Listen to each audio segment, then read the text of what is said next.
Looking for the latest comic book to add to your collection?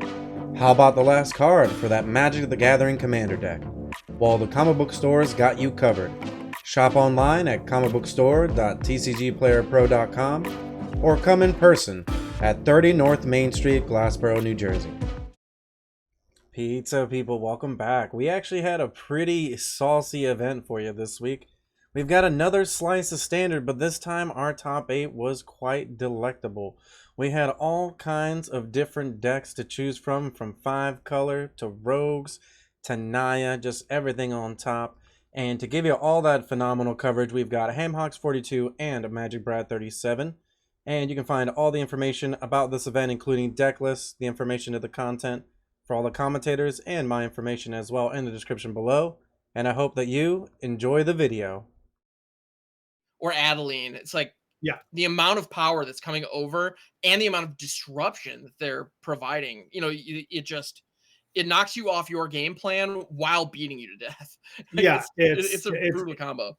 It has a lot of angles that it can do things with, generates a lot of value. Absolutely.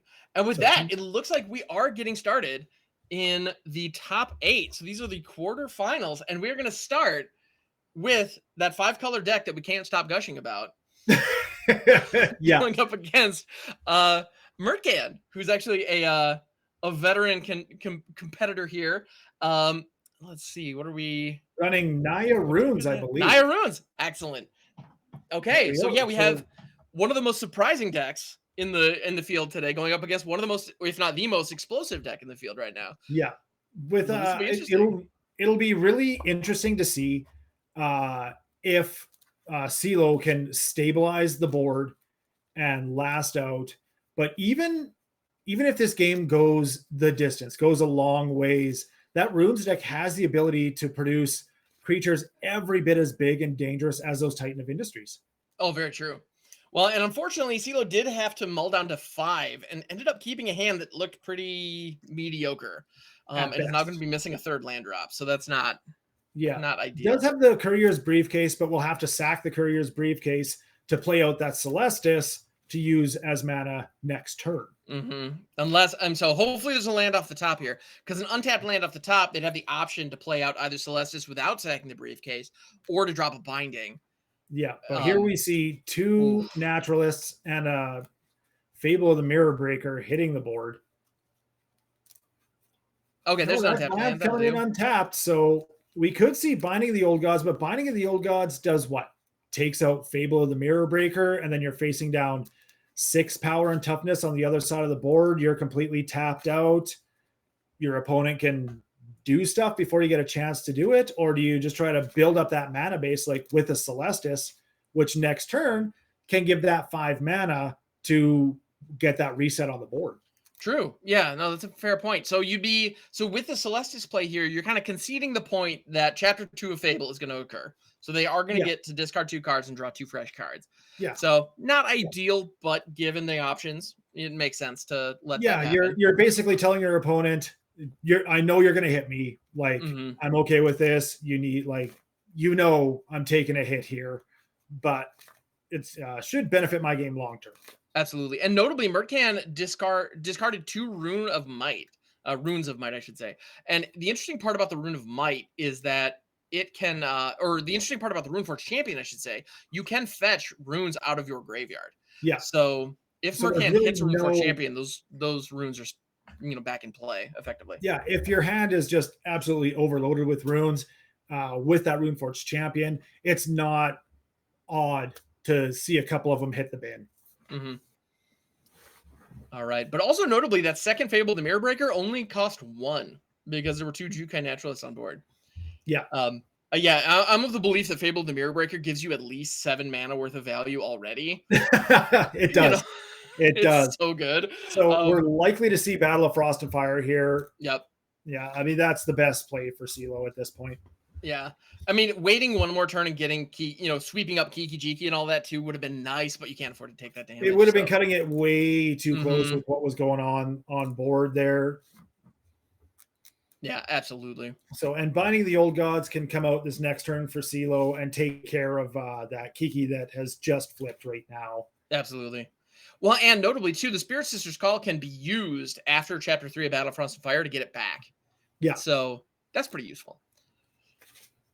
Actually, I really like that. That's one thing that we've seen CeeLo do already is using Spirit Sister's Call effectively as a single turn reanimate an enchantment for 5. Yeah. Just drop it, sack it immediately to itself, and then go grab, a Kami War or grab the thing you need. Whatever the thing is you need. Yeah, exactly. Grab that thing you need because this, oddly enough, both decks just chock full of enchantments. True. But two very, very different game plans. Mm-hmm. Man, Showdown of the Skulls, that's another one. Just pure value. You effectively draw 4 cards. Granted, they're in exile, and if you don't use them in 2 turns, you lose them. Yeah. But another 4 fresh cards, casting more spells, your stuff gets buffed. It's very good. And we do see CeeLo putting that Isika to the bottom. Then bring it back up to the top. Okay. And if I'm CeeLo, I'm looking at my mana base here. 100 Rich Contemporary black, Sundown Pass could be white, Shatter Skull is red, Zeator's Proving Grounds could be green, and then Celestis could be blue.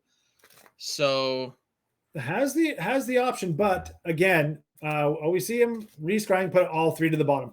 Again, that's gonna eat up an entire turn where you are going to have to let your opponent just smash you in the face, and you're only at 13 life. And against that runes deck, that could very likely not be enough. Right. Yeah, because there's so many times, like it's very easy to look at a board state and go, okay, my opponent has 4 damage on me this turn. Yeah. But with the runes deck, that's just not true. You have to know. Okay, if they're representing 4 damage right now, it could easily be 3 times that or 4 times that. Yeah. Well, that's and getting rid of my face. Using that Binding of the Old Gods to get rid of the Showdown of Skulls was, in my opinion, a really good choice because of the just sheer amount of enchantments and the Generous Visitor on the board. Every time they play a card out of exile, they're going to put a 1/1 counter on something. Lots of those are enchantments, and the Generous Visitor is going to distribute a counter to something when you play an enchantment. So it was definitely within reach of Mertcan to bang in for that 13 this turn. I mean, as we see right now, it has the availability of 8 and has played out 2 enchantments, so we could have bumped that up. There's 3, so 9, could have been 12, 13 right there. Okay. Well, and Mertcan has to be thinking about another Battle of Frost and Flame here. But right now, it's just lethal because that Naturalist has haste. The Visitor, the 6/6 Visitor can go in, and Kiki Jiki can get in, but my goodness, just wants to make sure that this is going to happen. No funny business here. And when your opponent has 1 open, that can be any color. You got to be ready for Fading Hopes and things like that. So I get it, but yeah, my goodness, yeah, that deck. Oh my goodness, the amount of power it can produce on the board, it's just unreal. You saw CeeLo sitting at 13 life, and Mertcan had 4 power and toughness on board, but slapped in for 16. Like 4 power and toughness on board to start that turn, slapped in with 16. And it wasn't even the full with one of the creatures he had on board at the beginning of that turn. Yeah, no, that was something else. Yeah, the amount of power that deck can produce is just no joke. And that was with getting rid of the Showdown of the Skulls. Had the Showdown of the Skulls stuck around, it would have been an additional 4 or 5 power on top of everything else we saw there. Yeah, it would have been an easy slap in the face for 20. Yeah, that's unreal. That was one of those games. That was a lot closer than it looked because next turn, what CeeLo would have been able to do is play out Spirit Sister's Call, sacrifice it, go grab the Battle of Frost and Flame back to the battlefield, deal 4 damage to everything, sweep away, all the smaller creatures, which unfortunately those Generous Visitors were able to buff up big enough to survive that. But it looked for a minute there like maybe that wasn't going to be the case. And I mean, my goodness. That's what the Runes deck does, though. It really does just come out of left field, plays 19 spells in 1 turn, and then just gives you a little kick and calls her a day. Yep. It's funny, too, because there's so many, if you told me that the goal of this deck that you're going to be going up against is to put creatures on board and make them big. It's like, okay, so I just run a bunch of board wipes and a bunch of instant speed removal. That shouldn't be too hard to deal with, right? Yeah. I'll tell you right now, if you go up against the Naya Runes list, with a deck that is 20 lands and 40 kill spells, they will find a way to still rebuild. Yeah, It's just like incredible. Jurassic Park, life will find a way. Oh yeah, and they'll it's manage. nuts. They'll somehow manage to do it in a way you had not quite seen yet. Yep. There's so many times where there's like that one turn you tap out and they're just gonna have it.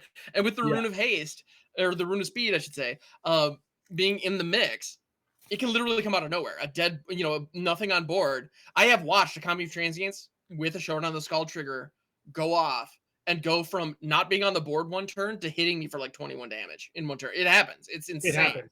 Yeah. Yeah.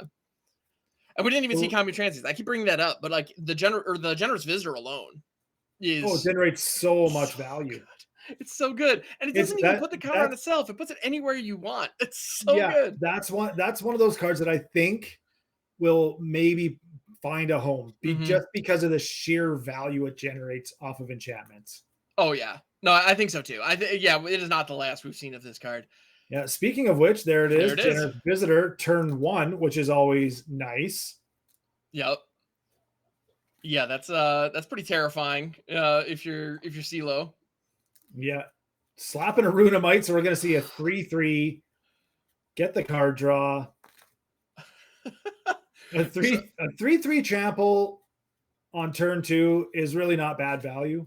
No, it's pretty good. Yeah. It's not bad. I guess it's okay. Yeah, exactly. CeeLo sitting on the Battle of Frost and Fire is probably one of the best spots you can be at this point. The problem is the Generous Visitor is likely to just, it's already outgrown it. Yeah, it's going to be here we go, a 5/5 already. Looks like missed that third land. Yep, so far. But banging in for 5. Oh, Xander's Lounge is not going to be bad here. Yep. Yeah,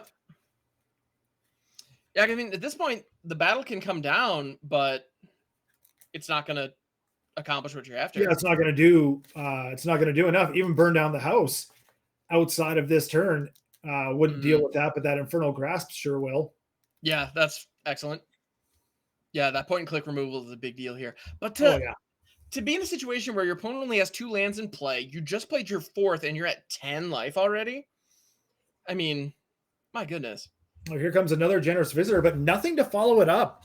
Mertcan really just struggling to find the lands here to really do anything. And I mean, CeeLo's got just hard cast a Titan. Wow. No need for the bridge. Let's just hard cast a Titan when you're stuck on 2 lands. All right. Let's see if Mertcan can find a 3rd land or. Ooh. All right. Rune of Speed coming down. Gonna get to draw a card. Well, if that Titan wasn't on board, that would look pretty nice. Yeah, that actually really wouldn't look too bad, but misses the 3rd land. Ouch. To pitch a Hallowed Haunting there, which can make that deck, that enchantment deck, the runes deck, just go so much wider and faster. Oh, absolutely. CeeLo just makes a copy using Kiki Jiki, just makes a copy of Titan of Industry and, has, we were looking at 14 trample and another 6 on top of that. So we're looking at 20 coming across the board here. And Mert can block, 4. Yep. If he wants to, which would be the most amount of damage that he could block at this point. My goodness. That's just that. Yeah. That's holy cow. Yeah. So as explosive as the runes deck could be, it turns out just a hard casting a turn 5 Titan of Industry. Yeah. Mert's just going to take that in the face like a champ and be like, you know what? I took a risky hand. Yep. And it bit me. I have no doubt I have absolutely no doubt. Now, we didn't get an opportunity to actually see Mertcan's hand, unfortunately, there, but I have no doubt if the 3rd land had shown up in one of those early turns, that would have been an incredibly different game. Oh, yeah. I fully agree with you that there's no reason to keep a 2-lander like that unless it was some sort of accidental misclick. But I 100% agree with you. If Mert had found that 3rd land, we would have been looking at a very, very different game. Yeah, even with the turn 5 Titan, I mean, because like we were saying, and like we've seen, it's very possible, especially with the visitors and with the showdowns, those little 1 and 2 drops can be tangling with Titans, no problem in that deck. Yeah. Given, half a turn, those, Right. little 1 and 2 drops can tangle with a 7/7 trample and come out the other side fine. Oh yeah. So we will Absolutely. So okay. So here we'll we get are to in game see 3. Yeah, we'll get to see game 3, which is great. These two decks, just like I said, both just chock full of enchantments, but both vastly, vastly, vastly different game plans from one another. But so far, it's been a good match, I think. I mean, other than that last game, I don't know. It was just I would have really liked Mert to have found that third land so we could really see this Runes deck do what Runes wants to do. But Mert getting out to a really good start with the Generous Visitor and that Kami of Transience. There it is. Okay. Yeah, that's definitely a scary start. But fortunately, CeeLo just top decked that Courier's Briefcase. So that's a 2-drop that can help ramp up a little bit. Yeah, going to give a little bit of blocking there. But that Rune of Might's just going to kind of go over top of it. A couple of counters coming across. So what started out the turn as 3 power and toughness on board has just doubled already to 6 with trample. All with trample. Yep. Yeah, all with trample. So looks like CeeLo's going to be taking 5 here. Yep.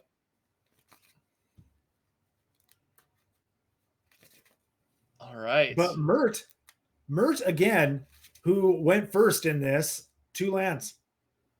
Wow. Yeah. Kept another 2-lander. And we're going to see a Sika come out here. Okay. Maybe just to do some blocking. Possibly doing a little bit of blocking here, but also that is going to tee up a turn 4 Kami War.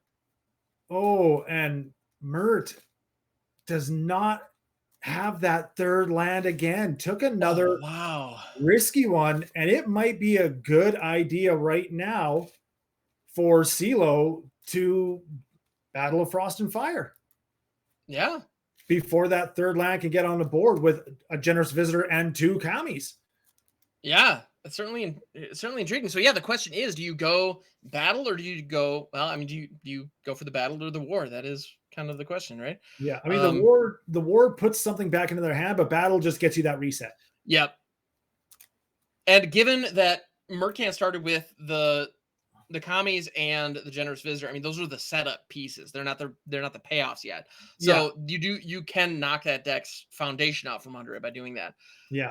And Mert missing that third land again. This is just Mert keeping two land hands in a row, and it's looking very, very bad.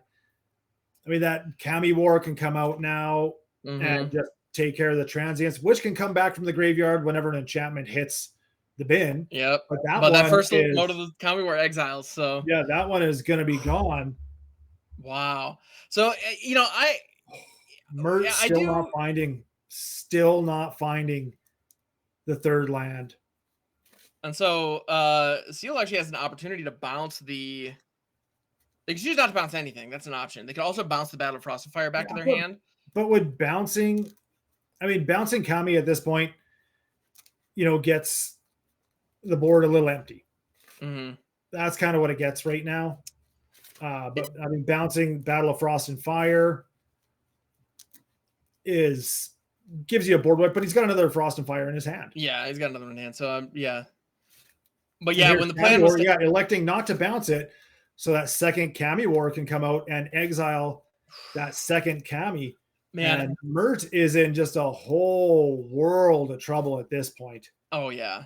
No, I hate to see games come down to missed land drops, but missing. Here we are. I think Mert's missed about 47 land drops at this point. Which, it feels that way, yeah.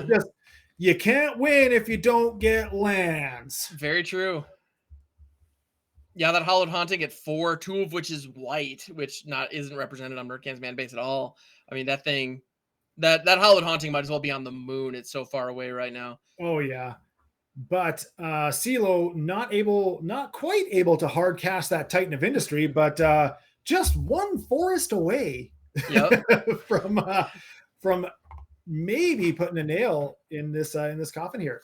Okay. Finds the third land, and it was a Bosiju, which can take out enchantments, but forced to have to play it out as the land. Absolutely. So Okagachi made Manifest crashing in here. And I know there's a Battle Frosted Fire in that graveyard. I don't know if there's anything else, to be honest. Ooh, that's going to be a little rough. Oh, there's a Courier's Briefcase from earlier. Okay, there you go. So, Mert can live a turn. Yep. All right, Mert, can you find a 4th land? Well, the Battle of Frost and Fire here is really not bad because it only kills the goblin. Yep, and that eliminates treasure. Mertcan's treasure from next turn. Now the Fable of the Mirror Breakers Chapter 2 is going to trigger, so Mert is going to have an opportunity to discard 2 cards and hopefully draw at least 1 land. Yeah. That's the hope here. To see maybe, I mean, at this point, Mert really needs a Plains, a Runeforge champion. Really needs 2 Plains, a Runeforge champion, and a Naturalist to get going again. But that's going to be two Plains, and unfortunately, Mert's finally found his 4th land. Ooh, Rip Apart. Okay, that buys a little bit of time. Yeah, a little bit. 2 Titan of Industries off top. Wow. Just gonna keep them both there?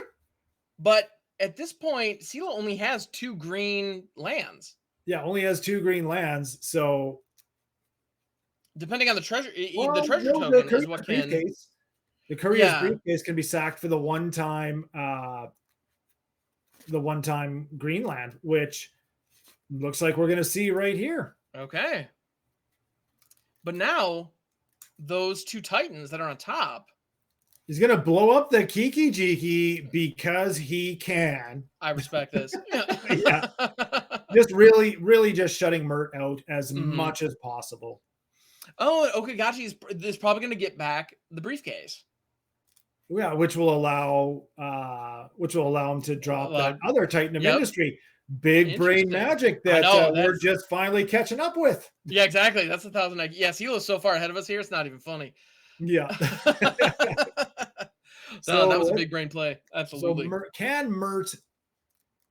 I'm thinking that Evo says no. Oh no! Just go down the Scalds. That's every bit as good as a concede. Yeah, great card, but it's not what you need. Yeah. Yep. Ouch. So is CeeLo just going to be nice about it and just swing in for the win here? Or is he going to make sure that there's enough in the graveyard to pull out for that Kami to really finish it off? Yeah, it looks like just go for the attack all. Makes sense. That's going to do it. Holy cow. So, I mean, it was really unfortunate. In the last 2 games, Mertcan definitely was struggling for mana. You know, you hate to see that. That was really the bottom line. To see that Hinata deck fall by the wayside come rotation. Yeah, I think you're right. I think the Hinata deck, that's not to say that a deck using Hinata might not be something at some point in the future. But yeah, definitely the Hinata deck that we know today, I don't think it's going to survive at all. There are plenty of other really cool pieces that work well with Hinata because it's easy to forget that in addition to making your spells cost less, it also taxes your opponent, which is a pretty big deal. Yeah, sure does. And there are some other excellent pieces that work alongside it, like March of Swirling Mists, which if Hinata's on the board, March of Swirling Mists says phase out as many target permanents as you want for 1. You know, like that's pretty darn good. So, you know, there's still something there, but the big powerhouse is definitely going to be. Yeah. So we're going to jump into watching another game. And Hawks, you are going to absolutely love this one.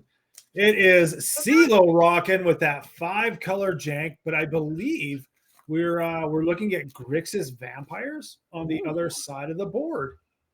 Love it. I also love how Grixis Vampires is still a thing. Like, I love that. Yeah, we are looking at a Grixis aggro is what I should say. But it's more of a Grixis rogue deck. Right. Well, really?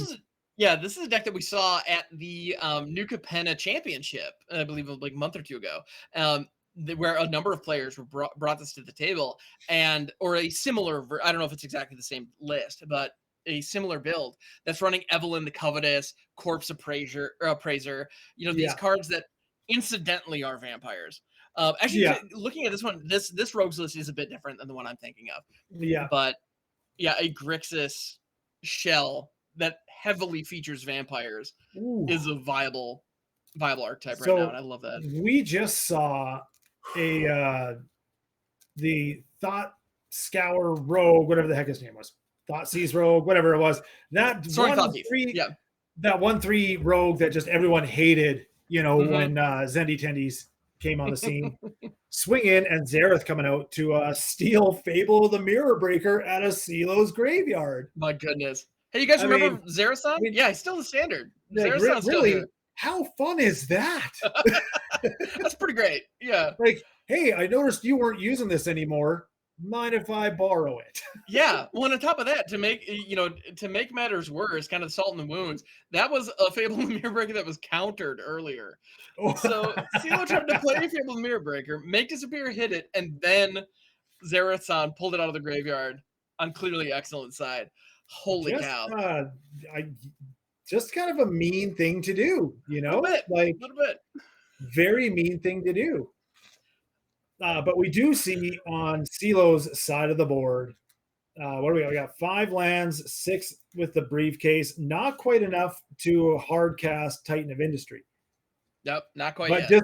Just 1 land off of being able to hard cast Titan of Industry. Not a bad spot to be in. Let's see, untap land off the top. Ooh, not this time, but that's still pretty good. Battle can well, here's the land coming out of Binding of the Old Gods. So next turn, Silo can absolutely just hard cast a Titan of Industry. Mm-hmm. That Battle of Frost and Fire can absolutely clear the board, but will take out his own Kiki Jiki in the process. Which is unfortunate. With next turn, being if Silo were to hit another land next turn, we could potentially see Titan of Industry come out, Kiki copy a Titan of Industry, and just really make a huge board presence and have a 7/7 trampler with haste. Yeah, that would be impressive. Yeah. All right, here comes the Spirit Sisters call. Okay. Just excellent. Really thinking they've got a I'm trying to remember the name of that card up top that they've got in exile. They can still play. It's one that doesn't get used a heck of a lot. A blue, and a black. But you get to look at the top 3 cards of your opponent's library. Exile one of them. You get to play it for whatever mana you want. Siphon Insight, I believe. Siphon Insight. There it is. Thank you. I very easily could have looked that up myself, Ham, but I had you do my dirty work for me. Thank you. No worries. No worries at all. I spend far too much time looking at Magic cards and thinking about Magic cards. That better be worth something. So yeah. No, Siphon Insight's one of those cards. When my opponents use it, they hit my best card every time. Yeah, when I use it, I steal my opponent's land. I find 3 lands. Yeah, exactly. I find 3 lands. Yeah. That's actually my favorite thing too. My opponent rips Siphon Insight and then immediately plays out one of my lands. Like, okay, sweet. Yeah, it's like, if that was the best card you found. Yeah. Thanks for getting that off the top, so I didn't have to worry about it. Yeah. I appreciate that. Yeah. Thanks for thinning my deck out for me. Appreciate that. Yep, absolutely.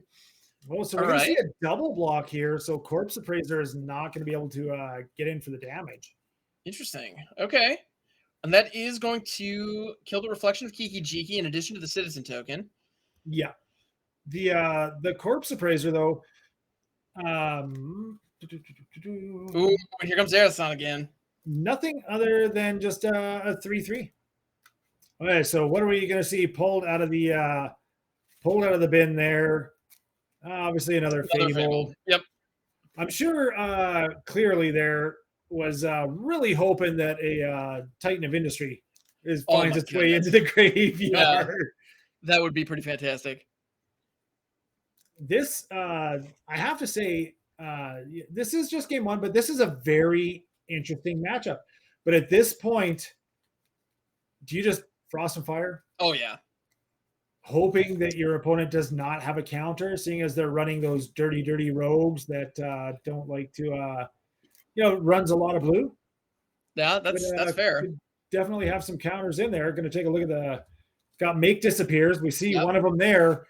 Oh, and they casualtied it. Yep. Oh, and he sacks a creature to pay the casualties, so That's it that. is not going to happen. Ouch. And now CeeLo is just going to be staring down somewhere between 6 and 8 damage coming across the board there. So, yeah, sacrificing one courier's briefcase to play out another one. Yeah, Battle Frost and Fire can come out here. Yeah. By sacrificing the Spirit Sisters Call. I think that's worth it. I think that is most definitely the right play. Mm-hmm. It just gets the board cleared. There's no counter that can take care of that. Yep. Until someday they reprint Stifle into Standard, but that's, yeah, anyway. Yeah, might be a little ways off of that. Might be a little ways off of that yet. Yeah, probably. At least, at least I hope. That's my hope. I think Wizards should just stop making counter spells altogether. Fair enough. Or just have them cast or cost like 5 or 6 mana. There you go. Really teach all those control players to love one another. Show compassion for your fellow Magic player. So CeeLo does have the availability, full availability now, with clearly kind of just one card in hand. Has a lot better chance of just hard casting that Titan of Industry. Definitely. Ooh. And Soaring Thought Thief milling a Kami War, which is a bit of a bummer. Oh, back-to-back Titans. Interesting. Okay. Do you keep a Prismatic Bridge on top? At this point, do you keep an Asika on top? I think keeping one on top and putting one on bottom makes sense here, actually. It's not a bad choice. Yeah. You can do a lot worse than that.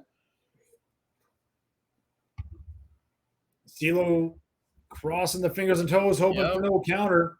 No make disappear. Here comes Siphon Insight. Siphon Insight's going to pull away that Asika. Probably, yeah. Yeah, that Asika's definitely getting snagged. Although, clearly Excellent is probably not super jazzed at the choice between a Ganjo and Asika there. Well, how many targets would Asika actually have for that Rogues deck? Zareth? Yeah, I mean, there's Evelyn. Zareth, Evelyn, the Soaring Thought Thief, Bloodtithe Harvester is in there. But it's got to hit legendaries, right? So it's just Evelyn and Zareth. Oh, is that right? I think it just hits. No, because Titan of Industry is not legendary. I think it's any creature or planeswalker. Yeah. There's a lot for that planar bridge or prismatic bridge. Sorry, to hit. Oh, plus there are Kaito's in there too. So, all right. Infernal Grasp on the Titan. Now, the Titan of Industry is a powerhouse. It's capable of doing many, many things, but still dies to removal. Still dies to removal, exactly. Yeah, with no shield counter on it. So we're seeing 9 damage come across the board here from Excellent. We're likely going to see at least 5 of it get through. You can trade that Rhino for the Corpse Appraiser. Yep. Well, and this will be interesting to see because if Excellent's choosing to get rid of the Sisters. Spirit Sisters Call. Not the Titan.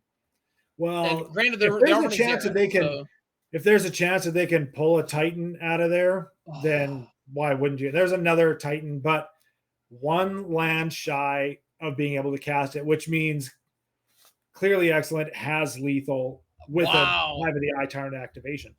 With the Hive of the Eye Tyrant activation or Kiki Jiki copying the Soaring Thought Thief would do the trick as well.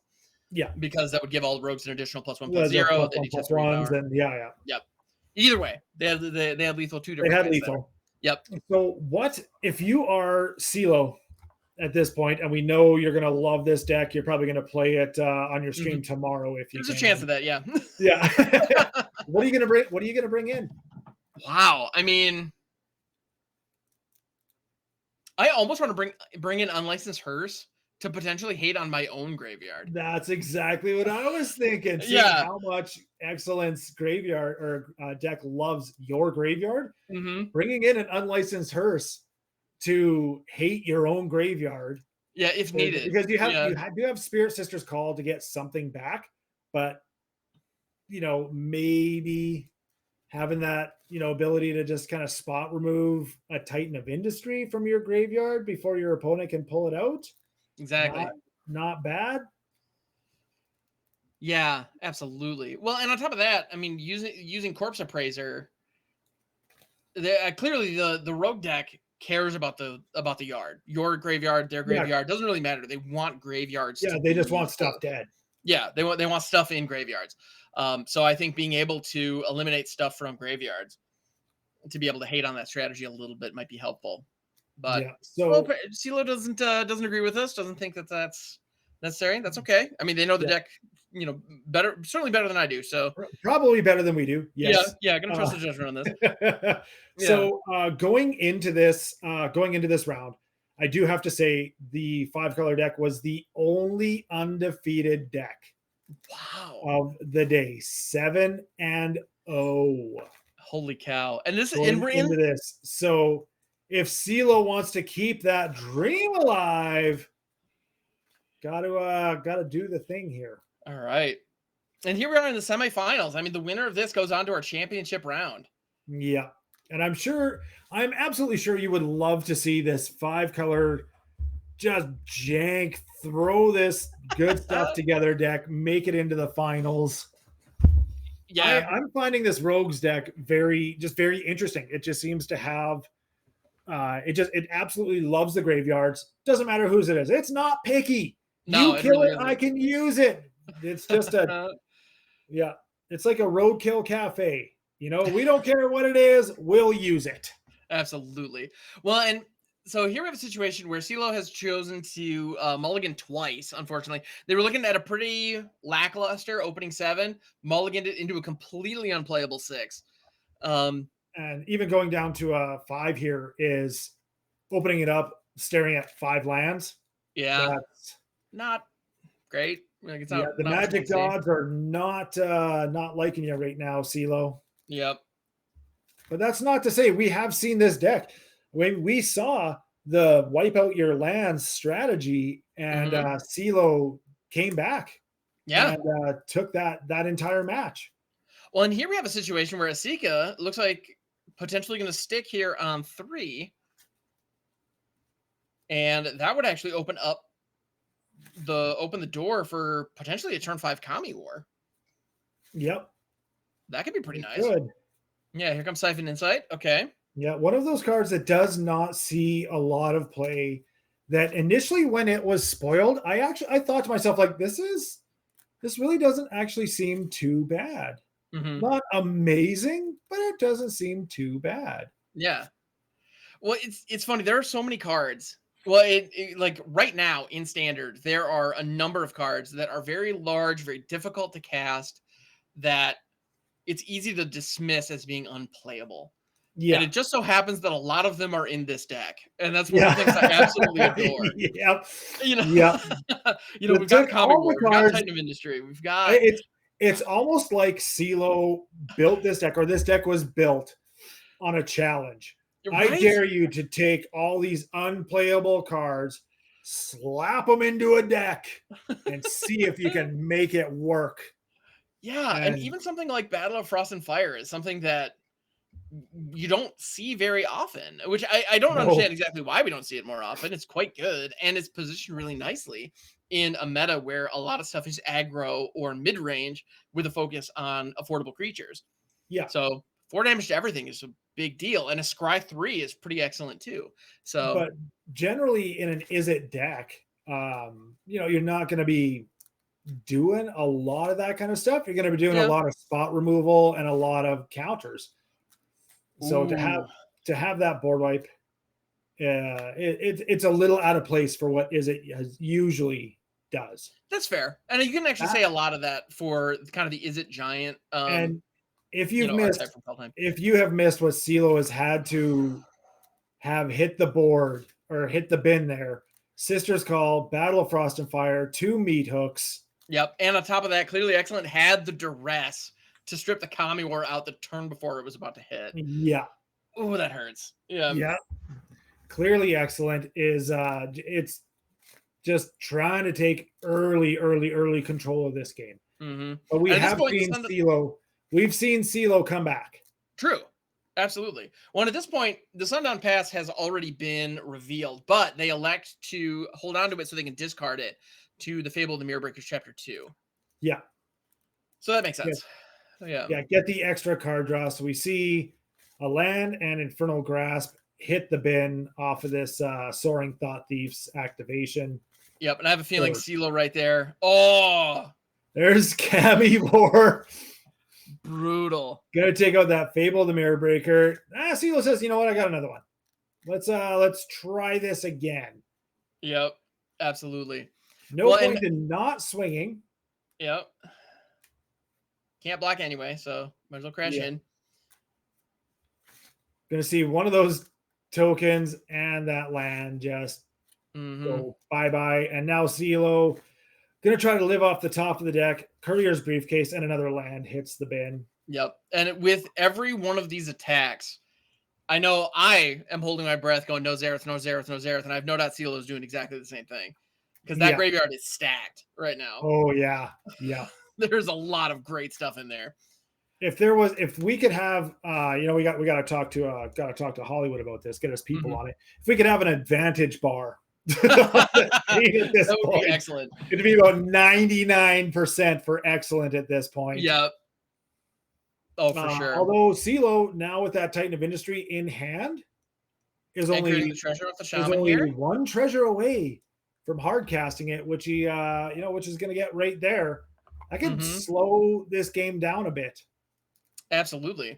So if Clearly Excellent has a counterspell, this will all be for nothing. If they don't, however, and this sticks, it's going to deal with Camivore. It's going to provide potentially another body on board or a nice cushion. Oh, but there's the counter. There we go. I think that advantage bar may have just ticked up to 99.9. CeeLo agrees. And I got to say, that deck has been an absolute joy to watch. But at the end of the day, Clearly Excellent playing the tempo game and being able to disrupt it at all the key moments. Pizza people, are you enjoying the content? Don't forget, subscribe to the channel. It's free. Hit that bell icon as well. That way, anytime any of our new content comes out, you're able to see it right away. Hey, leave a comment down below as well. Tell us what you're going to play in the next event, or tell us what you're enjoying about the video. Don't forget, check out the description too. We've got tons of great content down below. And on top of that, we're going to have our tournament schedule too. So get in on it. Hope to see you. And I've put Ruin Crab in that deck because it's a 0-3 for 1. Yeah. And I've gotten those games where I play Ruin Crab on 1 and my opponent just concedes. Like, I don't think not I'm even doing what this you think deck I'm doing. does, but cool.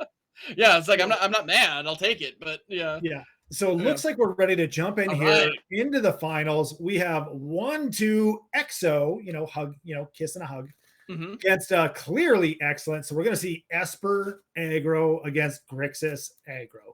I would expect this first game to be a lot more aggressive and the subsequent games be a lot more controlled. I think you're exactly right. Yeah, mid-range lists like these oftentimes, for the main deck are definitely focused on setting up a strategy and trying to close the game out. Once they know what their opponent's up to, they have an opportunity to sideboard in their answers, then it becomes a much more controlling game. My goodness. Okay, and 1-2 drawing into a disdainful stroke. That's pretty nice. Stroke's not going to do anything this turn just yet. Yeah, but it's kind of nice to have in your back pocket. All right, Fable the Mirror Breaker coming down. Ooh, make disappear though this early in the game is going to help. 1-2 trying to decide whether to play that Refrain out or hold up a counter spell. I think, man, that's a tough one. And actually, now gets you a body on board, but does not give you the ability to counter that 4-drop, potentially 5-drop if it's done post-combat and Excellent hits a land. That can be extraordinarily powerful. Absolutely. So we'll see here. Also, it's also worth noting that Rafine can't kill the Treasure Goblin. It can block it and prevent 2 damage, but that goblin is going to stick around.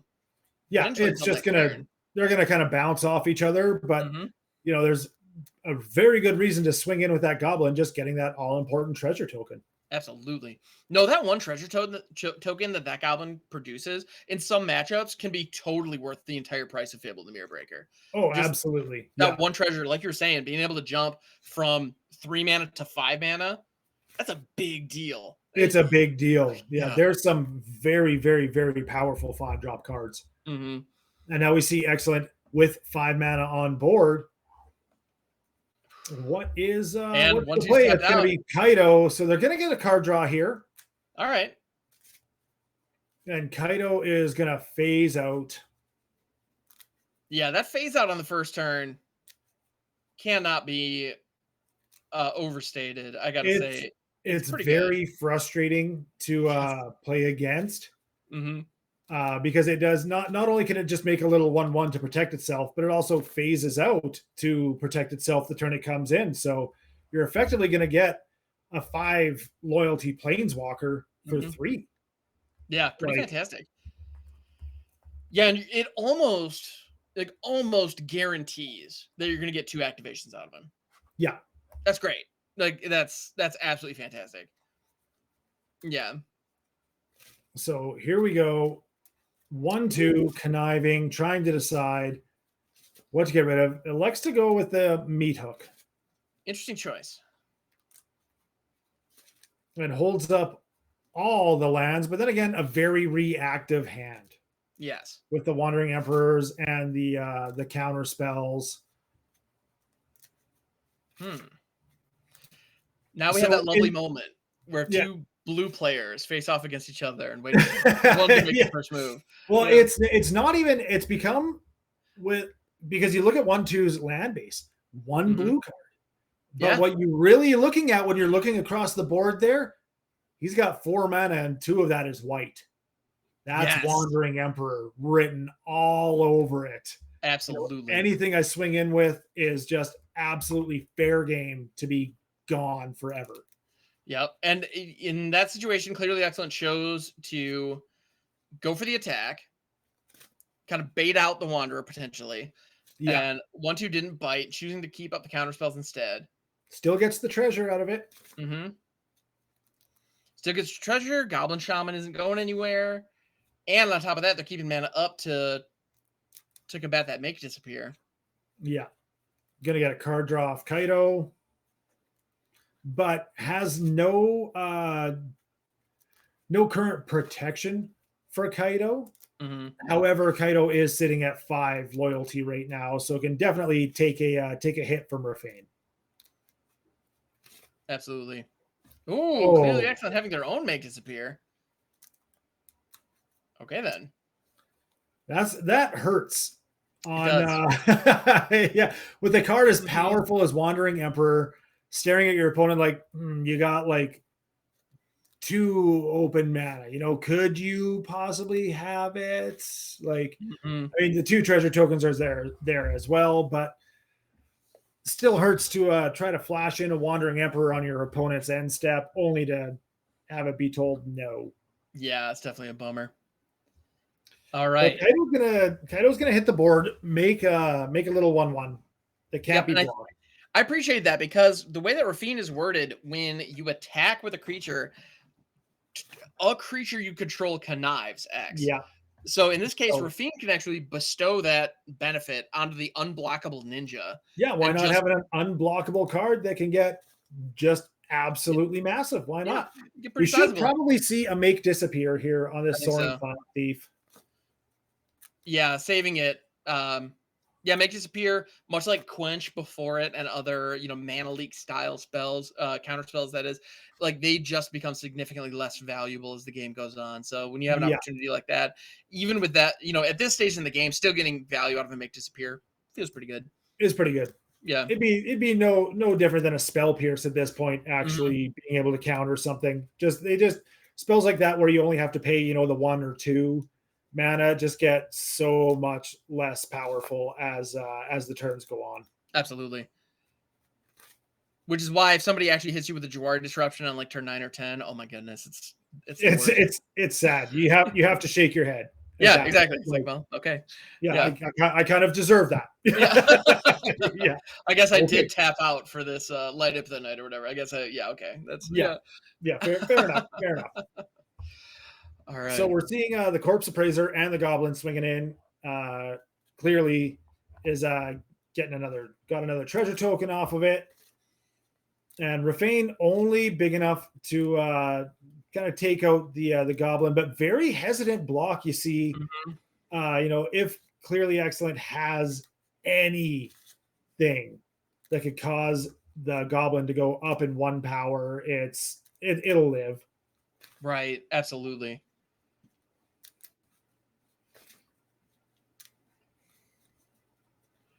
Oh, here comes Zareth. Gonna hit. What are we gonna see come out? A Wandering Emperor? Yeah, that's a pretty good get. Owie. Yeah. Now, Wandering Emperor, though, sitting on 3 loyalty, even if Wandering Emperor upticks, is only going to go to 4, which is still potentially dead to Rafane and an unblockable ninja. Yep, and they do decide to uptick it. Now, the only thing about that is, if 1/2 decides to attack out to get rid of Wandering Emperor, then Zareth-san can just crack back on an empty board and grab Wandering Emperor back out of the graveyard. Which is a lot of damage. However, 1/2 is holding a second copy of Wandering Emperor. True. So there Which is, I think is the opportunity for that. Mm-hmm. I have a feeling Wanderer is going to come down main phase, get rid of Zareth. I would agree with that. I think that would be a very good choice. However, if you see Clearly Excellent has 1 treasure open, Kiki does not have Summoning Sickness. If that Wandering Emperor came down, targeted Zareth, Kiki could make a copy of it. Kiki it just dies at the end of the turn anyways, but yeah. Well, actually, Kiki can't make copies of legendaries. So, right, non-legendaries. That's right. Right. We do have a situation here where Kiki Jiki can make a copy of the Blood Tithe Harvester. Yeah, to keep those blood tokens flowing in and remove one of these attackers. Yeah, would need 3 blood tokens. At this point now, 4 blood tokens to get rid of Rafane. Right. So, but could just make a copy of Blood Tithe Harvester, take out the unblockable ninja. Wouldn't be enough to save the Wandering Emperor. Right, but it would get rid of that. It would create another blood. Oh, and there's an Obscura Interceptor. Okay. Yeah, that's one of those cards that I didn't value particularly highly. It's kind of an annoying thing. I remember when I first saw it, I was like, that's gonna suck with Flash and Connive. Like being able to come out, being able to flash in a 4/2 counter spell, that has lifelink like that. Just that sucks. Oh, yeah, it's a big deal. Yeah. It's a very big deal. Yeah, that's gonna be tough to deal with. I don't like that. Yeah, that's actually there's a card from the most recent trip to Ravnica. I don't remember if it was City of Guilds or if it was Allegiances, but Frilled Mystic. It's kind of a take on like Frilled Snake. I don't know if you went up against the Simic Flash deck when that was a thing. My goodness, I have nightmares of Frilled Mystic to this day. Frilled Mystic just. Oh man, you see. Yeah, Obscure Interceptor has a lot of those same vibes. Running Simic 4 open mana, and you're like, I'm not doing this. Like, exactly. Like, I can cast this, but it's going to get countered, and I'm going to hit for more next turn as a direct result of casting this. Like, man. Any sort of counter spell that is attached to a body. Yes, it's a big deal. It's always going to see play. It will always see play. Absolutely. Yeah, Obscure Interceptor, there are a couple of key details about Obscure Interceptor that I think make it a bit more balanced compared to some of those other ones. Ooh, here we go. So the Reflection of Kiki Jiki is now copying the Soaring Thought Thief. So those Thought Thieves, depending on how many cards are in 1/2's graveyard, would have been 3 or 2, 5, 6, 7, could have been 8, 9 damage to the face. Yeah. 10, 11 damage to the face. And But Corpse instead it Appraiser elected to is, take out both planeswalkers. I mean, I think we just got to a point where 1-2 is kind of in a board wipe or bust situation here. Yeah. Which, yeah, but the detail about Obscure Interceptor that I think makes it significantly more fair and balanced than some of those other cards that we've seen in the past is it only bounces the card back to its owner's hand. You know, it so they do doesn't get an opportunity exactly to try it again counter next it. turn if they Yeah. survive. Big if, of course, but then the other detail there is it does cost 3 different colors, and it has a fairly low toughness. So, all in all, you know, I think it's fine. But it's a powerful card, no question about it. It's about as balanced as a body on a counter spell gets. Exactly. Yeah. Yeah. Yeah. So the other one that actually I'm really fond of is Voracious Great Shark. From Ikoria. I love that card. Yeah, it can counter artifacts and creatures, I think, but that's it. Yeah. Yeah. And so we're 5/4 for 5. Yeah. So we saw 1/2 swing in and actually pitch 2 lands. So they can get out a wedding announcement, but not a wedding announcement and interceptor. Yeah, they can use the Infernal Grasp to take out. What would be the biggest threat on the board there? I would say Kiki Jiki might be a real like might be the biggest problem on the other side of the board, but there's so many good targets for Infernal Grasp on the other side of the board. Absolutely. Yeah, no, and that's a tough call for sure, but I think getting rid of Kiki Jiki makes sense. So now 1/2's got to decide, do I play Wedding Announcement now, or do I hold up Obscura Interceptor for the counter spell? Yeah, I think the hope here is that clearly tries to play something. Yeah, it tries to play something pre-combat so you can cast the Interceptor, get a tempo advantage, and get a lifelink blocker on board. Yeah. And it's Clearly Excellent is just going to combat, just taking the swing. Yeah. Sitting with a mitt full of cards and 19 open lands. Yeah, it's not looking good. No. Yeah, so at this point, 1/2 has 2 choices. Play the Obscure Interceptor and, you know, hope to block something, or concede. Or don't give your opponent that information. Right. Yeah, those are your choices. Although it's an open deck list tournament, so your opponent does have that information. Wandering Emperor is not a bad choice. Okay. This buffs up the Interceptor to 5/3. Voltage Surge just going to come down and say no. And that's going to be game 1. Wow. You can never underestimate 2 targeted damage. Yeah. Sometimes it's just exactly what you need. All right. So and the rogue list, making it happen. Yeah. That rogue list it's powerful. It's got a lot of different angles to get you. Yeah, and actually another detail that I really I find intriguing, actually. Interestingly enough, both of the decks that we're seeing in this matchup are both running 26 lands. You know, one of the things that you'll notice when you're making a deck in Arena or kind of conventional wisdom, you might hear from people is do 24 lands in most of your decks. Like 24 is kind of the rule of thumb, kind of the gold standard. It's just kind of where you need to be. But here we have 2 very different lists. The Esper mid-range list definitely doing more, controlling aspects, really going for kind of a late game plan. And then you have this aggro deck that's actually marked on mtgmelee as a Grixis aggro list, still running 26 lands. Well, it's when your post board plan is to go a little more control. Mm-hmm. Control decks generally run more lands than any other type of decks. Yes. So it's not a good idea to have, run 24 lands, but I'll have 2 lands in my sideboard to bring in kind of thing. You just run the extra lands right off the hop. Absolutely. And especially when you're running effects like blood tokens, like, Corpse Appraisers, Fable, the Mirror Breakers, that allow you to kind of churn through your deck. Yeah. Chucking a couple lands, nothing wrong with that. You can, just keep them moving. That's okay. Yeah. So we're headed into game 2 here.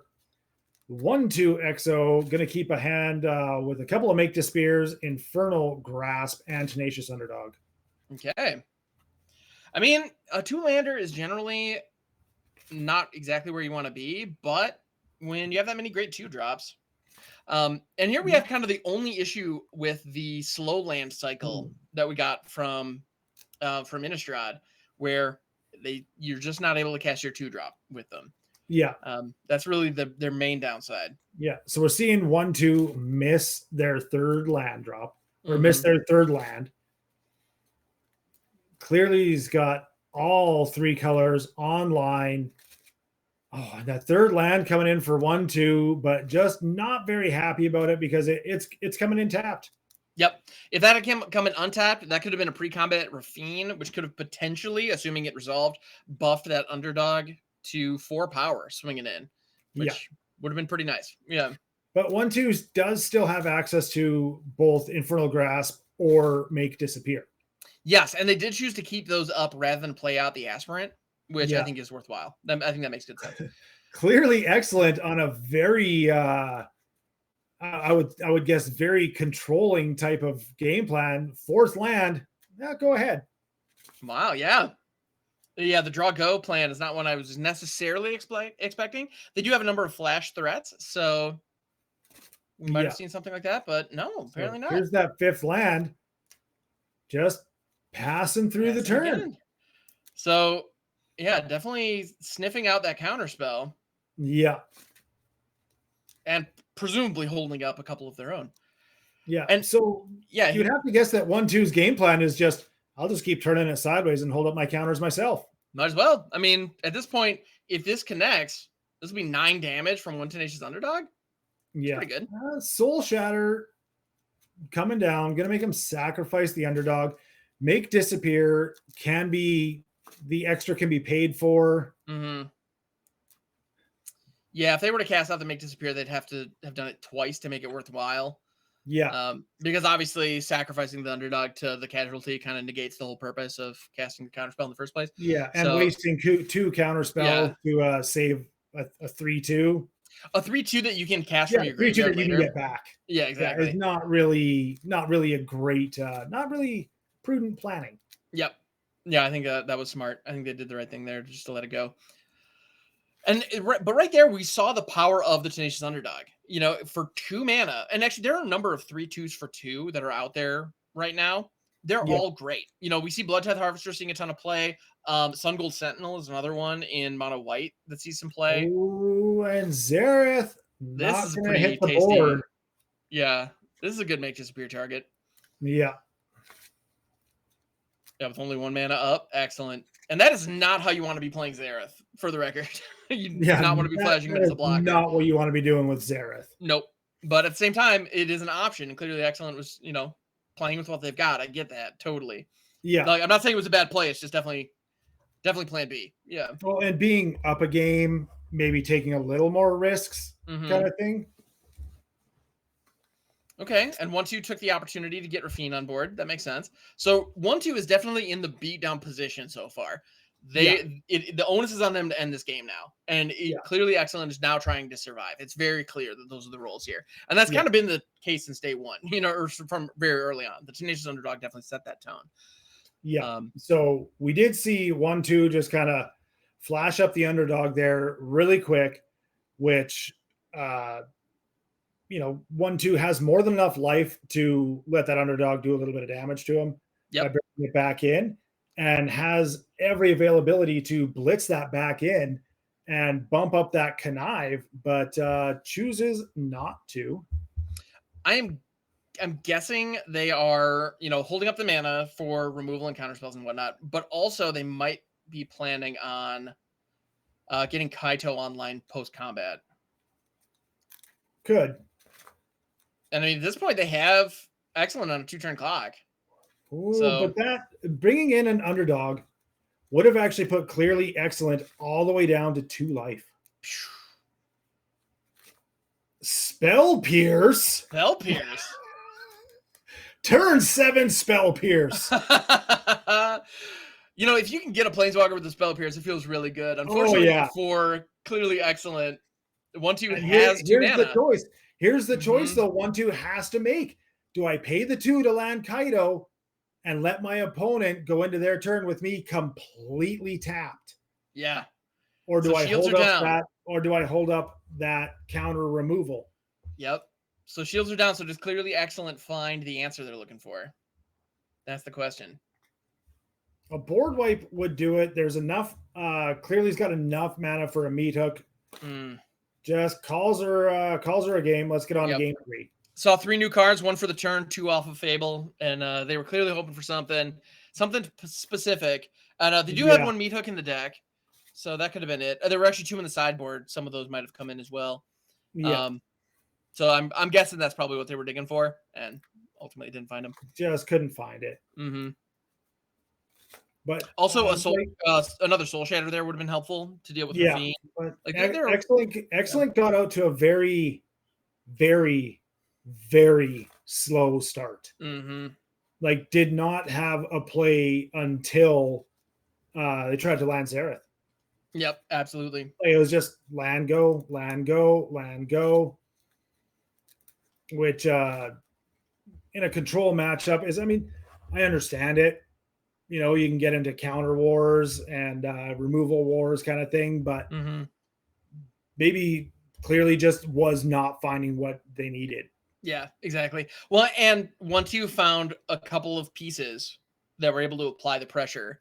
You know, Tenacious Underdog does a great job of that. Luminarch Aspirin does a great job of that. And Rafine does a great job of that. All 3 of them showed up and did their jobs. Yeah. Yeah, Rafine does an excellent job of that. But that Tenacious Underdog for 2 got in for 6 damage completely unabated before it was taken off the board. Yeah. So it's not bad. That makes a big difference. Yeah, those early points of damage, it's easy to overlook them or easy to not really appreciate them, but they make a difference. They add up. Yeah. And are we going to see another turn 2 underdog hit the board? Yeah, it's looking like it. It does. It does. Now, does it stick around long enough to attack is the next question. That's the question. Yeah. Okay, it's there. No, it turns out not. There we go. There we go. Yeah. Almost surprising that Clearly Excellent doesn't have more exile removal inside red, like what is it, like Play with Fire, and what was that other one that we just saw? Flame Blast Bolt was the one we saw earlier. Flame Blast Bolt. Mm-hmm. Yeah. Really just to deal with those underdogs. It does the same amount of damage, but it exiles it as opposed to just sending it to the bin. Yeah, which is, as we've seen, a big deal. Yeah. But it looked like that Corpse Appraiser was able to get rid of that underdog anyways. Yep. Good old Corpse Appraiser. Man, that is... There you go. There's 3 damage. Do you Legion Angel? Do you try? Because your opponent's got... No, just says pass. I can appreciate that because the Legion Angel is a very... it's a powerful card, like we were talking about earlier. It's effectively 4 cards in 1. But as a result, if your opponent can hit it with a counter spell, you lose 4 cards. You lose 4 cards. It's pretty rough. Yeah, but we did see 1-2 hold up the mana, and here we go, Obscure Interceptor. But looking across at a Xander's Lounge and another land open, knowing full well there's Make Disappear in that right. deck. Yeah, to Make Disappear on an Obscure Interceptor would feel pretty bad. Even a Spell Pierce. Right. There's Make Disappear. There you go. There it is. All right. Yes, that Obscure Interceptor had an opportunity to be, 4 lifelink power on board. But a meat hook for 3 here could just clear the board. Yeah, you can do a lot worse than that. No question. Yeah.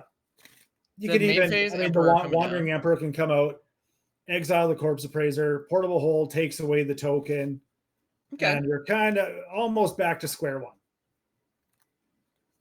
But now you've got a Wandering Emperor. Yeah. Yeah.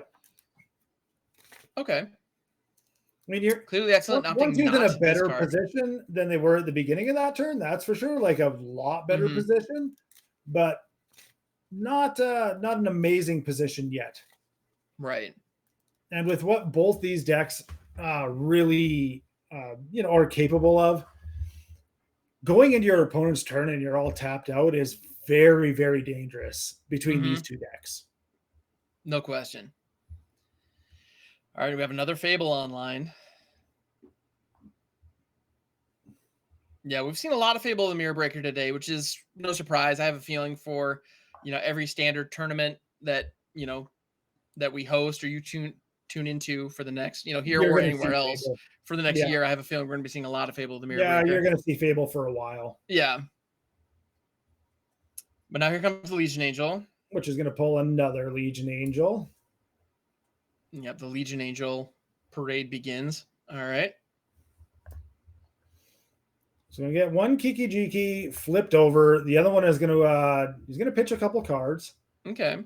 To draw a couple. Looked like he got rid of a Hive of the Eye Tyrant and maybe something else that we didn't quite see. Okay. Yeah, the Hive of the Eye Tyrant is an interesting. There's Infernal Grasp. I feel like Infernal Grasping, or even you just using counter spell or removal on a Legion Angel, is just trying to like band-aid a broken arm because you know next turn here comes another one. Yep. Yeah, it's not great. Hitting with the counter spell is the ideal.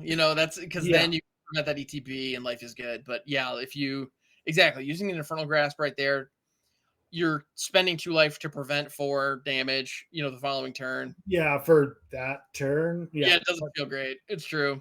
Looks like 1-2 is really thinking about this meat hook here. But Excellent has 2 cards in hand and available 4 mana. Okay.